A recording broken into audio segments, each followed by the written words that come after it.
వాయువ్య బంగాళాఖాతంలో ఏర్పడిన అల్పపీడనం కారణంగా ఇవాళ ఏపీలోని పలు జిల్లాల్లో వర్షాలు కురుస్తాయని తుఫాను హెచ్చరికల కేంద్రం ముఖ్య అధికారి కేవీఎస్ శ్రీనివాస్ తెలిపారు. పశ్చిమ మధ్య బంగాళాఖాతంలో అల్పపీడనం కొనసాగుతుందని, ఇది ఉత్తర దిశగా ప్రయాణం చేసి 9వ తేదీ నాటికి వాయువ్య బంగాళాఖాతంలో ఒరిస్సా, పశ్చిమ బెంగాల్ తీర ప్రాంతంలో వాయుగుండంగా మారే అవకాశం ఉందని తెలిపారు. దీని ప్రభావంతో రాగల 24 గంటల్లో కోస్తాంధ్రలో విస్తారంగా వర్షాలు కురిసే అవకాశం ఉందని వెల్లడించారు. శ్రీకాకుళం, విజయనగరం, అల్లూరి, విశాఖ, అనకాపల్లి, కాకినాడ, ఎన్టీఆర్ జిల్లాల్లో తేలికపాటి నుంచి మోస్తారు వర్షాలు, గోదావరి జిల్లాలు కృష్ణా, గుంటూరు, బాపట్ల, కర్నూలు, అనంతపురం, అన్నమయ్య, చిత్తూరు, తిరుపతిలో తేలికపాటి వర్షాలు కురుస్తాయన్నారు. అల్పపీడనం అది ప్రస్తుతం అది నిన్నటి రోజున west central and advance north west bay of Bengal ఏర్పడిన అల్పపీడనం అది ప్రస్తుతం ఈ రోజు ఉదయానికి central and advance north bay of Bengal నెలకొని ఉంది. అది స్లోలీ నార్త్ వర్డ్స్ ట్రావెల్ చేస్తూ 9th సెప్టెంబర్ కి north west bay of Bengal and దానికి దగ్గరలో ఉన్నటువంటి Gangetic west Bengal and Orissa and Bangladesh coast కి సమీపాన్ని చేరుకుంటూ అది వాయుగుండంగా బలపడేటువంటి అవకాశం ఉన్నట్టుగా మనం గుర్తిస్తున్నాం.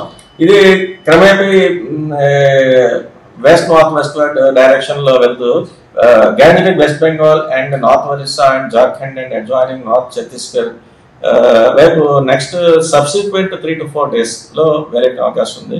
ఇప్పుడు ఉన్నటువంటి ఈ కండిషన్స్ దృష్ట్యా, అలాగే మాన్సూన్ స్ట్రాంగ్ మాన్సూన్ కండిషన్స్ దృష్ట్యా కూడా మన కోస్తా జిల్లాల్లో కూడా పలు ప్రాంతాల్లో ఇటు both south coast Andhra Pradesh and north coast Andhra Pradesh లో కూడా moderate rains with 1 or 2 places లో భారీ వర్షం కూడా వచ్చే అవకాశం ఉన్నట్టుగా మనం ఫోర్కాస్ట్ ఇస్తున్నాం. ఈ రోజు వరకు అయితే నెక్స్ట్ కమింగ్ 24 hours వరకు.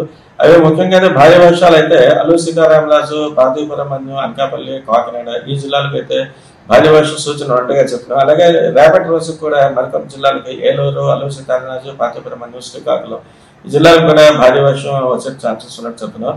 అలాగే నెక్స్ట్ కమింగ్ 3 to 4 days లో కొన్ని జిల్లాలకైతే భారీ నుంచి అతి భారీ వర్షం కూడా వచ్చే అవకాశం ఉన్నట్టుగా మనం ఫోర్కాస్ట్ లో మనం చెప్పుకుంటున్నాం.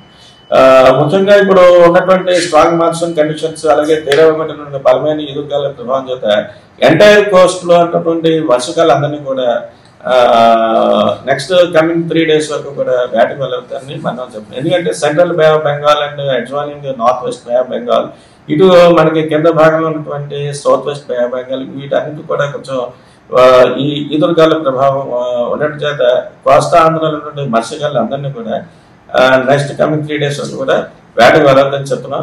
అలాగే ఇప్పుడు ఉన్నటువంటి అల్పపీడనం దృష్ట్యా కూడా గడిచినటువంటి 24 గంటల్లో కూడా 1 మాసం నుంచి భారీ వర్షాలు రికార్డ్ అవ్వడం జరిగింది కొన్ని చోట్ల.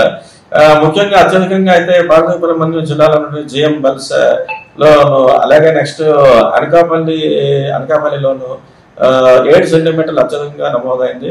అలాగే మరికొన్ని చోట్ల పల్నాడు జిల్లాలో ఉన్నటువంటి మాచర్ల, విజయనగరం జిల్లాలో ఉన్నటువంటి గజపతి నగరం, నెక్స్ట్ శ్రీకాకుళం టెక్కలి మరికొన్ని చోట్ల 6 సెంటీమీటర్లు కూడా వర్షపాతం అలా నమోదైంది. చాలా చోట్ల అయితే 2 to 3 సెంటీమీటర్స్ వర్షపాతం కూడా నమోదవడం మనం చూస్తున్నాం.